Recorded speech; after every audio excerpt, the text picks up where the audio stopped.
Salam sejahtera, senang sekali bertemu kembali dengan Anda, Ibu Bapak, Saudara-saudari sekalian di dalam video mengenai pembelajaran seputar iman Kristen. Hari ini saya ingin kita boleh belajar sesuatu mengenai dunia perjanjian baru, yaitu mengenai sebuah hukum yang disebut sebagai purity law.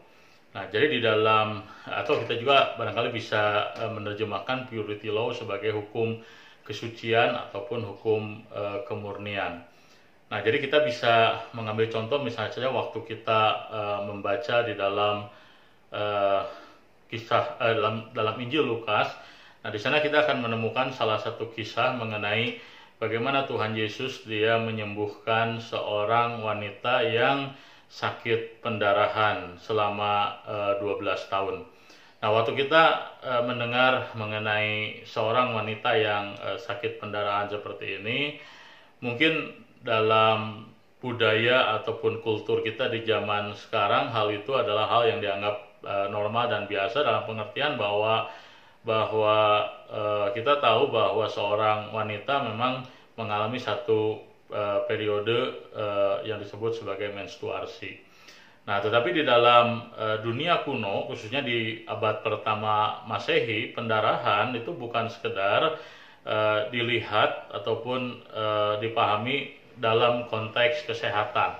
Nah, itulah sebabnya ketika Alkitab menceritakan kepada kita bahwa ada seorang perempuan yang sakit 12 tahun pendarahan, maka di dalam dunia kuno, nah persoalan daripada perempuan ini bukanlah sekedar secara fisik bahwa dia sakit pendarahan. Kenapa demikian? Karena di dalam dunia kuno yang disebut sebagai pendarahan itu terkategori sebagai salah satu dari sekian hal yang dapat membuat seseorang menjadi najis. Nah, jadi waktu perempuan yang diceritakan dalam Injil Lukas ini dikatakan dia 12 tahun sakit pendarahan, maka sebenarnya yang dibicarakan di dalam Alkitab ataupun yang dipahami oleh orang-orang yang hidup pada abad pertama Masehi adalah orang ini selama 12 tahun dia berada dalam situasi kondisi yang dikucilkan oleh masyarakat. Kenapa? Oleh karena di dalam budaya Yahudi terdapat sebuah hukum yang disebut sebagai purity law, di mana hal-hal yang dianggap najis, hal-hal yang dianggap tidak suci itu tidak bisa atau harus dijauhi. Tidak bisa seseorang tinggal bersama dengan seseorang yang dianggap najis atau dianggap impure. Nah, itulah sebabnya maka di dalam hukum Yahudi ada periode, ada waktu ketika seorang perempuan dia mengalami periode menstruasi, maka dia harus memisahkan diri dari anggota keluarganya. Kenapa? Karena periode itu dianggap sebagai periode di mana perempuan dalam kondisi najis.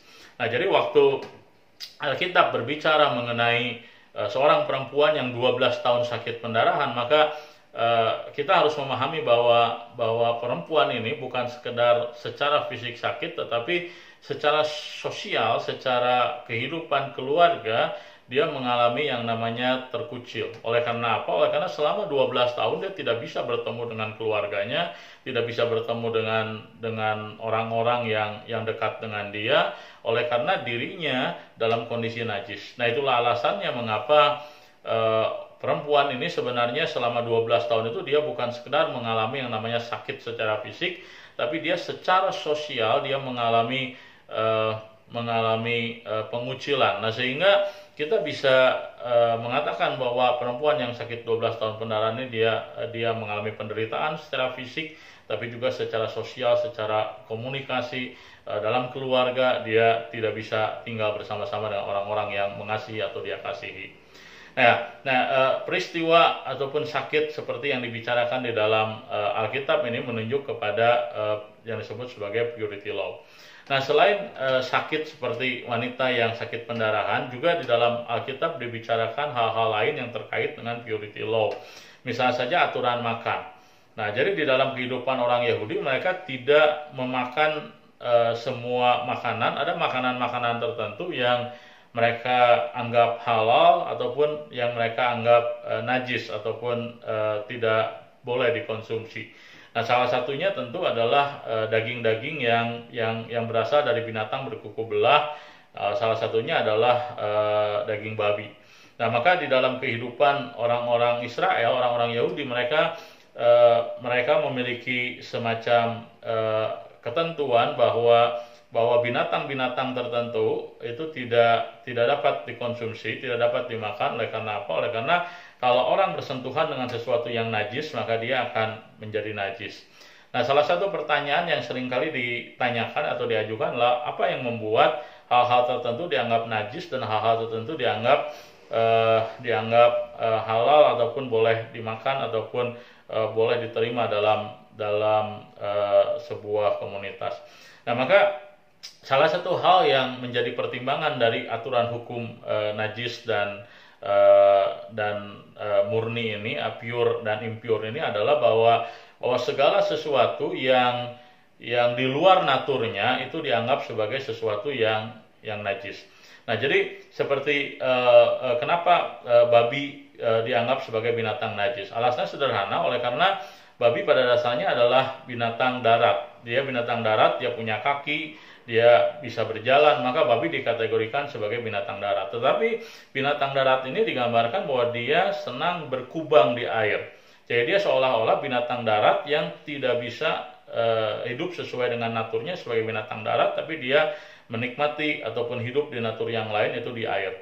Nah, binatang-binatang seperti ini oleh orang-orang Yahudi dianggap sebagai binatang yang najis. Nah, begitu juga dengan pendarahan. Nah, kenapa orang yang mengalami pendarahan dianggap sebagai najis? Alasannya adalah karena darah itu posisinya ada di dalam tubuh. Nah, jadi darah itu ditempatkan secara natural ada di dalam tubuh. Maka ketika darah itu keluar dari tubuh, nah maka itu dianggap sesuatu yang impure atau sesuatu yang najis. Nah, tetapi yang paling penting adalah ternyata waktu Tuhan Yesus datang dalam dunia, dia mengajarkan kepada kita bahwa ternyata pure dan impure, najis ataupun tidak, itu tidak ada kaitannya dengan hal-hal yang bersifat lahiriah. Maka Tuhan Yesus mengajarkan kepada kita sebuah prinsip dasar daripada hukum purity adalah apa? Adalah itu berbicara mengenai hati.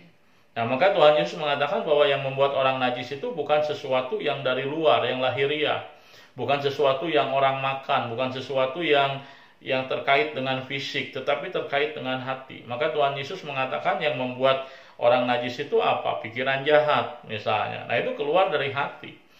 Kalau hati seseorang jahat, hati seseorang dengki, tidak bersih, kotor, maka pikirannya pun menjadi kotor. Omongan kasar, omongan yang menyakiti orang lain. Nah, itu adalah hal-hal yang membuat orang najis. Hawa nafsu, keinginan untuk memiliki apa yang orang lain miliki. Perkataan-perkataan, tindakan-tindakan yang merugikan orang lain. Nah, itu semua kata Tuhan Yesus disebut sebagai hal-hal yang membuat orang najis. Nah, jadi dari apa yang Tuhan Yesus ajarkan kepada kita belajar sebuah prinsip yang penting, bahwa betul di dalam Perjanjian Lama diajarkan mengenai hal-hal yang najis, hal-hal yang diizinkan dan tidak diizinkan, tapi tujuannya adalah bukan supaya umat Tuhan itu kemudian memiliki sikap yang bersifat yang bersifat dangkal, yang hanya menerapkan najis dan tidak berdasarkan hal-hal lahiriah. Nah, jadi Tuhan Yesus mengajarkan kepada kita bahwa di balik pemberian hukum purity di dalam Alkitab, tujuannya adalah umat Tuhan menyadari ada hal-hal tertentu di dalam kehidupan manusia yang menjadikan mereka najis. Hanya di dalam Perjanjian Lama apa yang diajarkan masih bersifat gambaran. Dalam Perjanjian Baru dijelaskan bahwa hal utama yang membuat manusia najis pada dasarnya adalah dosa. Ketika dosa disimpan dalam hidup manusia, nah itulah yang membuat manusia mengalami kenajisan. Itulah sebabnya maka waktu seseorang percaya kepada Tuhan Yesus, maka orang tersebut tidak lagi ada di bawah kuasa dosa. Waktu orang percaya kepada Tuhan Yesus, maka orang itu dibaptiskan. Dan ketika dibaptiskan, waktu dibaptiskan dicurahkan air di atas kepalanya, maka orang tersebut kemudian disimbolkan bahwa orang tersebut sudah dibersihkan dari segala kenajisan. Nah, itulah sebabnya maka sebagai orang-orang percaya yang hidup di zaman sekarang, kita belajar bahwa bahwa yang menajiskan manusia bukanlah hal-hal lahiriah, tapi hati. Jagalah hati kita supaya hati kita tidak membuat kita najis di hadapan Tuhan, membuat kita layak ketika kita menghadap Tuhan. Tuhan memberkati ibu bapak, saudara-saudari sekalian.